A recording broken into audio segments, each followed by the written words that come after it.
Recently, I was chatting with a customer about an interesting scenario where they wanted to do A/B testing or flighting. So there's a couple of ways you might think about this. Is that you have clients coming in, hitting, obviously a Zuplo gateway in this case, and then being able to randomly send people to environment 1 or environment 2. And this is something Zuplo can do pretty easily. We actually have a flighting policy. I'm going to show you a quick example of it here. In this case, we're going to be flighting between two different backends. So it's going to, 10% of customers are going to go to environment 1, 90% of customers to environment 2, and you can just change those settings, but potentially through environment variables, etc. One other thing that we want, though, is once a customer comes in, when this is running, is that they're sticky.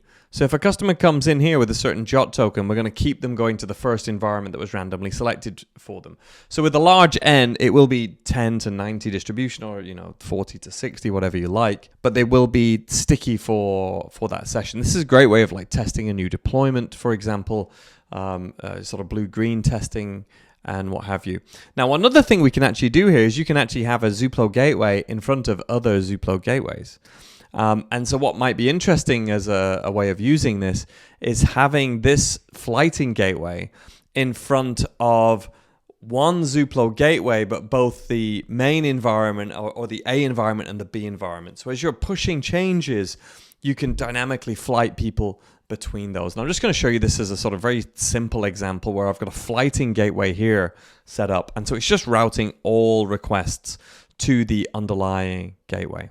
This is using a flighting handler, and here is the configuration for this flighting handler. You'll see in this case we have 3 endpoints, so this might be 3 environments or 3 backends, and it's called 1, 2, and 3 is the name, very unimaginative. And then it's just pushing, just for confirmation here to show you this thing in action, the demo, it's actually hitting our echo endpoint that echoes back what was requested. So I'm hitting echo 1, echo 2, echo 3 here, and you can see the distribution is 10%, 40%, and 50%. Now notice we have this request sticky property. So this is fully programmable. You can actually write code here to determine how to be sticky, but if you don't want to write code, you can simply say request.user.sub, and what that's going to do is look at the request.user.sub property from the request, obviously, and use that as the sticky marker. That's probably the most common thing to do, the subject coming from a JOT token or an API key. Okay, so let's go and test this out. So I'm going to come back to the route designer. I'm going to hit test here, and because I have not set up JOT authentication, I don't have an authorization here, each user is going to randomly get a different endpoint. So you can see I'm getting 2, 3, 3, 3. I expect more 3s because it's a higher percentage. It's 50%, 2 is 40%, and 1 is 10%. So, anecdotally, that seems about the right distribution. You can see how fast that is as I'm going to the different endpoints. But now let's go and add a JOT authentication policy here. So I have one ready. Let's save that change. Wait for that to deploy.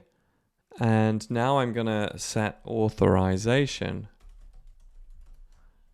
And then we'll paste in that bearer token here and hit test. Now what I expect to happen is I'll get an endpoint 2. This should be sticky now. For this user, I should keep getting 2. And actually we can go and create a new JOT token here. Let's see. I know that my secret here is test. Very good. So yeah, that'll create me a valid JOT token. Come in here, take this to the end, and hopefully this time we get a different value. I could get 2 again by bad luck, 3. But this user should now get 3 all the time. So yeah, this is a policy to do it across environments. It's part of an enterprise agreement, so you'll need to contact us if you want to use this. But a very cool way of A/B testing, blue-green testing your gateway using Zuplo. Hope that was useful.